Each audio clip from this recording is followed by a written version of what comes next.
Okay, here comes Yvonne, and we're live on Facebook.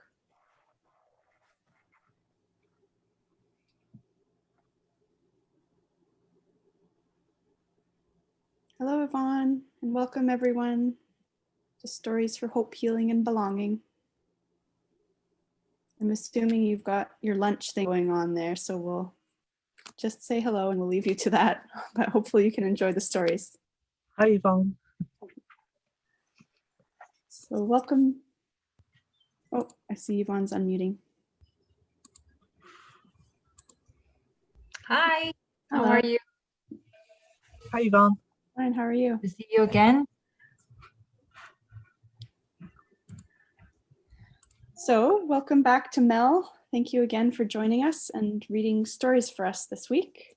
Thank you. So just dive right into the story. Do you have a preference for which one to go first? No, I don't mind. Whichever one appears. All right.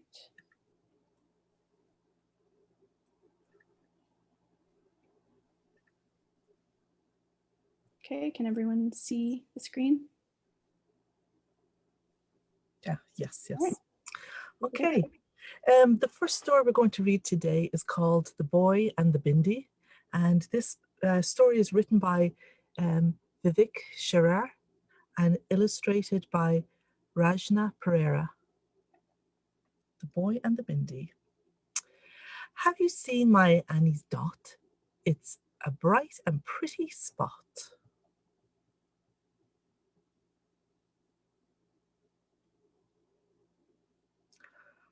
Her dot comes in every hue. She likes red and sometimes blue. She peels and pastes it like a sticker, gently with her thumb and finger.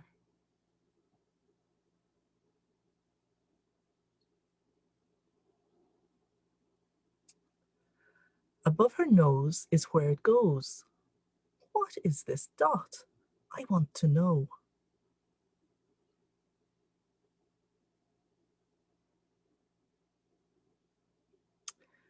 Ami, why do you wear that dot? What's so special about that dot? It's not a dot, says my Ami. It's not a spot. It's a bindi.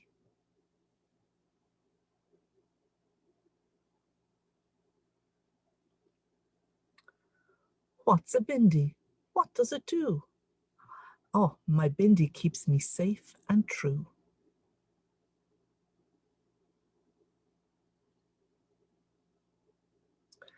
How does it do that, and me, how? Well, when I stick it on my brow, my bindi tells me where I'm from. My bindi reminds me of my mom, and when she gave me my first one.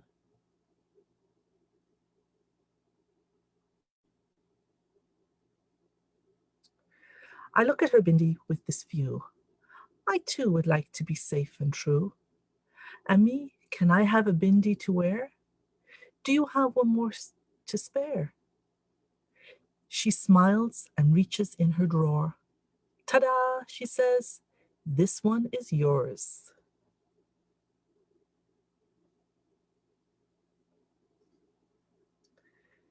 She sticks it on my bare forehead. But in the mirror, I don't see red. What a surprise to discover yellow is my bindi's color.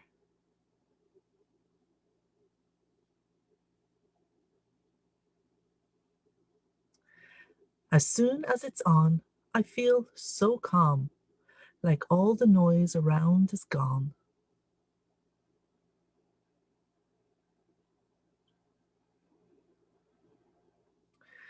But when I'm outside, people stare. Maybe they want a bindi to wear. My friends at school all want to know, what is that dot above your nose?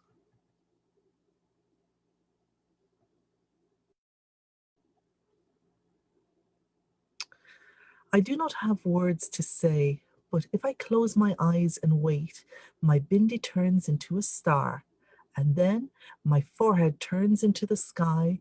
That's when all my fears fade out of sight, and my body feels so light, and me was so very right.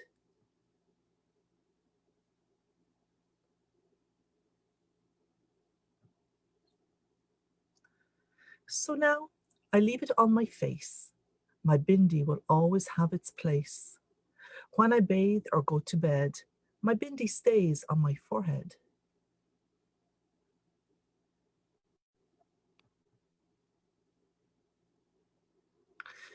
Not just because of the glue or because it keeps me true, but sometimes I felt small like a dot and sometimes ugly like a blot.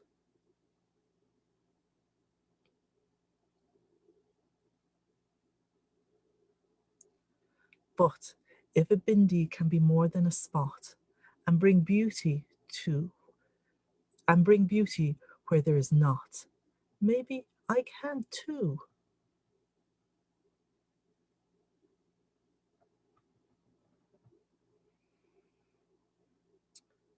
Have you seen my yellow dot? It's a bindi, not a spot. Why do you wear a bindi, you say?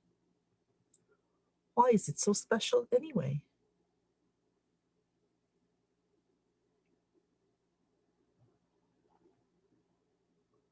Well, my bindi is like a third eye, watching over me all of the time, making sure I don't hide everything I am inside and everything that I can be.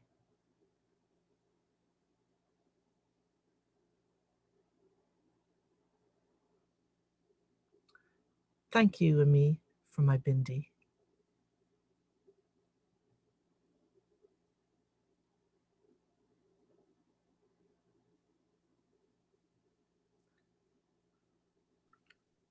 Thank you, Mel. Lovely. And now, Mommy's Khimar. Okay. Yeah, the second story is called Mommy's Khimar, and it's written by Jamala Thompson Bigelow and illustrated by Ebony Glenn.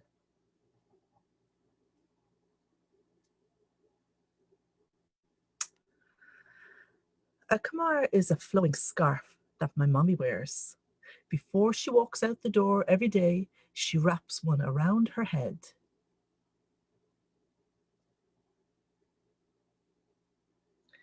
In mommy's closet, there are so many khimars, so many that I can't count them.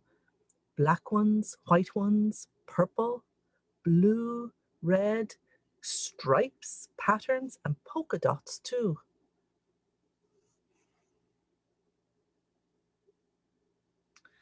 Some have tassels, some have beads, some have sparkly things all over.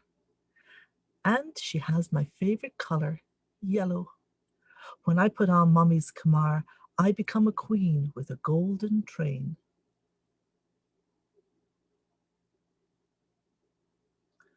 Under the khimar, my braids and twists form a bumpy crown. It's not easy to cover the many plaits mommy puts in my hair.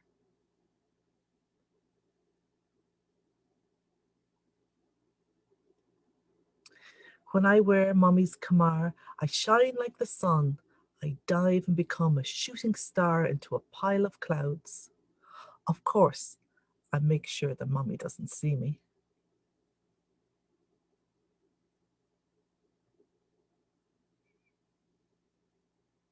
When I wear mommy's khimar, I am a mama bird. I spread my golden wings and shield my baby brother as he sleeps in his nest. Mommy shakes her head, but her eyes are smiling.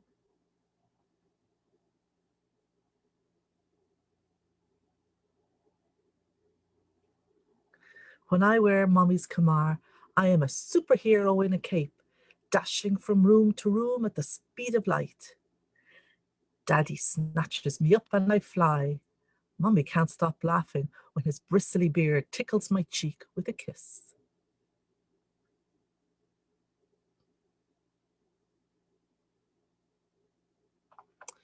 When I wear mommy's khimar,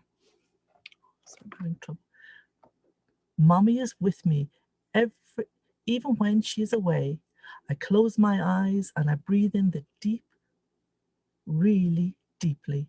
I smell the coconut oil in my mommy's hair and the cocoa butter on her skin. And if I breathe in even more deeply than that, I smell the cinnamon in her favorite dessert. She always shares a piece.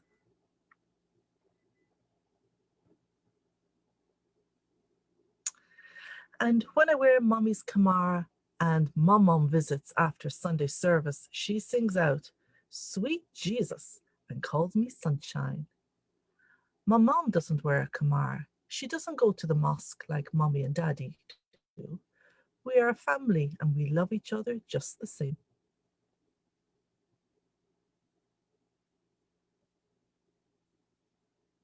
When I go to the mosque wearing Mommy's Khimar, the older women coo, "Allah salam, Allah kalam, little sis."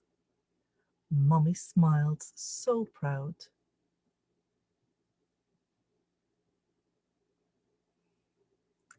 My Arabic teacher exclaims, "Beautiful, beautiful hijab."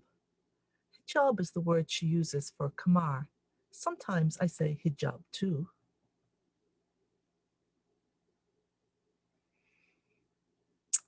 When I wear Mommy's Khimar and we go home and it starts to get dark outside, Mommy tells me gently, "Take it off, it's time for sleep."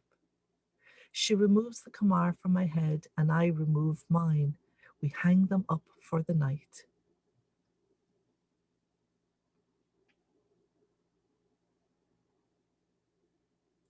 I look around at all the Khimars, too many to count. I stroke the yellow scarves one last time.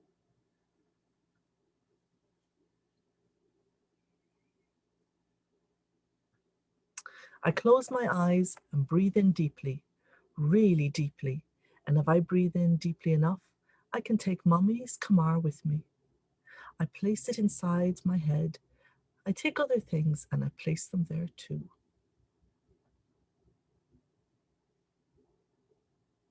A crown with a train, the sun and a shooting star, a baby dozing on a golden wing. I take a ticklish kiss in the sky, coconut and cocoa from the cinnamon sweet and the prayers of my gray-haired women.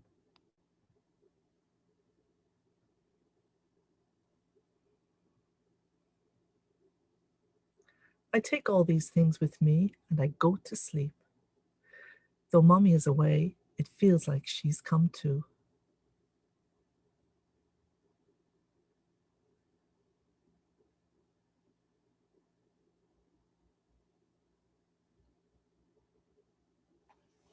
Yet. Thank you. And welcome to Dawn, who joined us at the beginning, just after we got started. So yeah, thank you very much. What lovely stories. Hello. Yeah, I don't know if there's anyone that wants to kind of start out thinking about some of the ideas from the stories. Again, it's mirrors and windows, isn't it? Whenever I read a story, it goes to mirrors and windows, and to see yourself and for children to see themselves reflected in such a positive way. And the boy in the Bindi, it speaks of acceptance, and of acceptance of who you are, and celebration of who you are, and of your culture. And it's very beautiful to read, and very powerful for a child to read, and for people, myself, to hear, to see. Yeah, I was thinking the same thing, that, something that is often presented and perceived in the world as something that is perceived to be shameful, that this book just kind of helps children to be able to see what a celebration it is, and so I really loved how the second story, how much comfort she got, and so how it was such positive messaging, that it was like this, the bird in the nest, that imagery of just feeling secure, and the superhero, just how she sees her mother in this really positive, powerful, comforting way. And just, yeah, what a different story that she's receiving than, for instance, in the first book, when the children in the classroom are making the child feel different and excluded.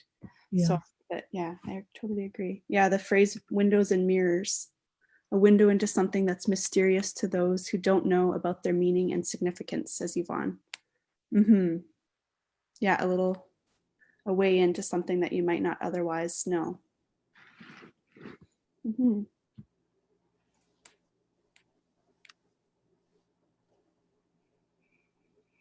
Dawn, I know you joined us a little bit later, but is there anything that you'd like to kind of bring forward from the stories?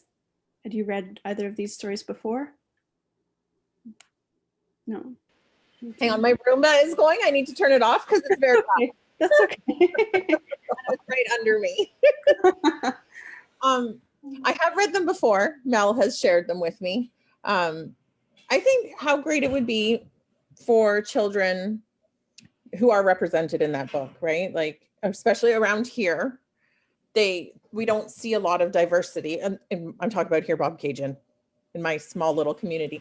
So it would be nice to share those books in centers around here for children that are represented and for the other children that aren't, that don't have exposure to different cultures, right? It would just be really nice introduction for those children. And it'd be lovely to see yourself reflected in that book, right?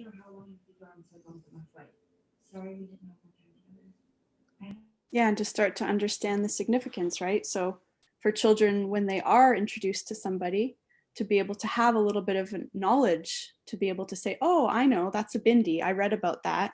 I know a little bit about that, as opposed to this idea of being different as something, you know, if I don't understand it, then I draw negative attention to it. Whereas if we have that kind of basis of knowledge, it's kind of like, oh, okay, that's something that that's something that resonates with me because I've been exposed to that idea before and the cultural significance.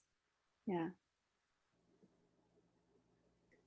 Yvonne says, I saw a really neat photo that showed the difference between niqab, hijab, khimar, and more. We'll see if I can find it and share. That's great. We'll put it on our Facebook page. We can find that. Yeah. It is so lovely to see both books. The illustrations are so beautiful, aren't they? They're so bright and it's so positive, and it's so lovely to see for children to see and to learn, to see themselves and to learn of others in such a beautiful way, isn't it?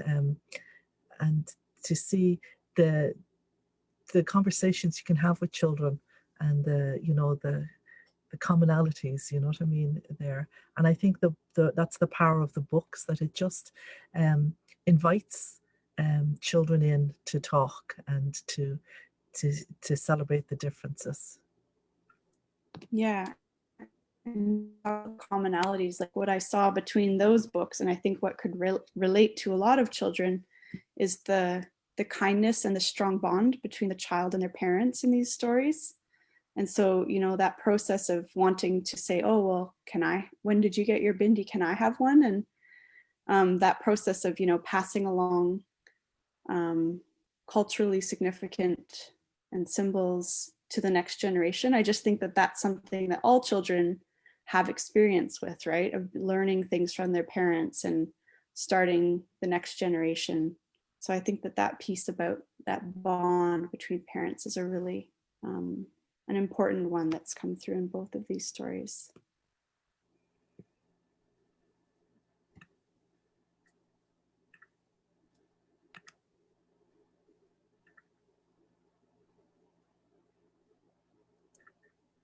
So, any other thoughts? Yvonne just said she has to step away for a couple of minutes. She has a tree coming down at her house, so she just needs to go and oversee that.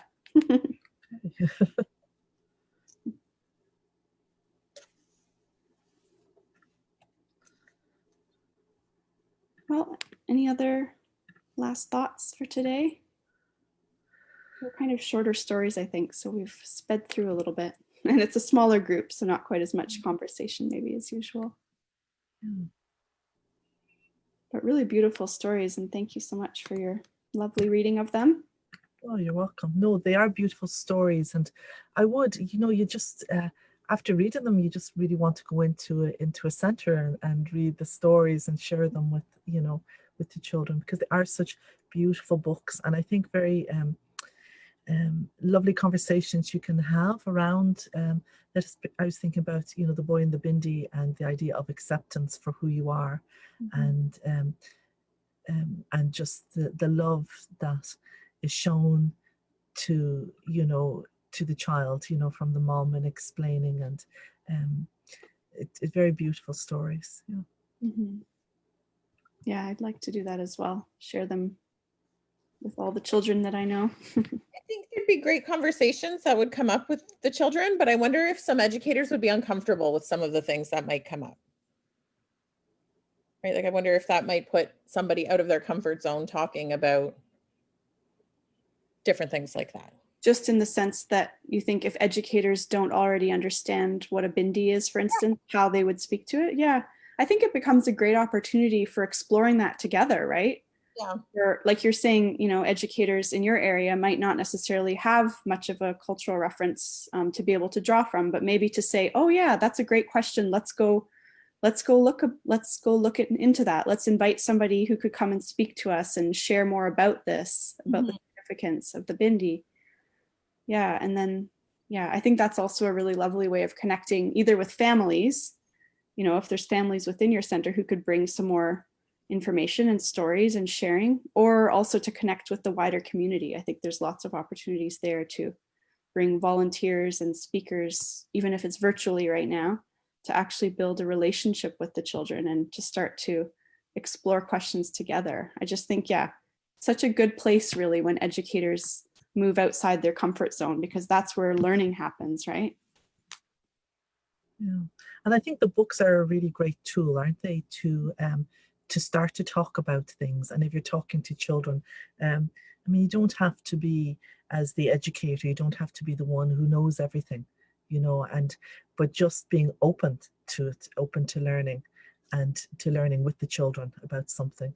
I think the books are very powerful in that they can be used at a level. And oftentimes, you know, at the back of the book, you know, when there can be some additional information. I don't know if there is in these books, but that can also some background information for the educator, you know, maybe to take and to continue on with the children. Yeah, agree. Well, we have more great stories coming in 2 weeks. I think we'll be meeting a couple more times, and then we might take a little pause in December, and we'll resume again in 2021. But if there's anyone who's watching this afterwards as well, who finds this time to not work very well, if you'd like to join us live and the noon time slot doesn't work, please do let us know, because we can also think about how we can be hosting this call at a different time that might work better for more educators and children and families. So yeah, send a comment in the Facebook page if you have any thoughts on that. And otherwise, we'll see everyone in 2 weeks. Thanks very much. Bye. Thanks very much. Bye-bye. For joining us, Dawn. Take care. You too. Bye. Bye.